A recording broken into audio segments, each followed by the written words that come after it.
Mummy माझ्या स्कूलमध्ये सांगितली की रोज आहे ना पेरेंट्स सोबत इंग्लिश टू इंग्लिश कम्युनिकेशन करायचं. ओके, स्टार्ट नाव. हा. What are you doing? Reading book. Which type? The improve mind power. कर, अभ्यास कर. मम्मी तुला इंग्लिश येत नाही काय?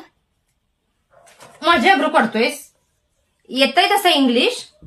हा, तुम्हाला काय आता इंग्लिश मिडियम लगेच चालू होतंय नर्सरीपासून. आम्हाला 5वी पासून इंग्लिश चालू झालं. सरकारी शाळेत शिकलोय ना. आणि तिथनं पुढं बऱ्यापैकी आता काही येत नव्हतं म्हणताना आर्ट्स मध्येच घेतलं, कारण सायन्स मध्ये घेतलो आणि इंग्लिशच येईना तर म्हणून नापास होण्यापेक्षा आर्ट्सला गेलो. आणि तुला माहिती त्या आत्तीच्या पोरग्याला पण इंग्लिश मिडियमला घातले, म्हणून तुला पण घातले इंग्लिश मिडियमला. नाहीतर लोक म्हणणार ह्यांच्याकडे काय पैसे नाहीत काय, कोणास ठाऊक सरकारी शाळेत आणि त्या मराठी शाळेत घातले. असू दे आता.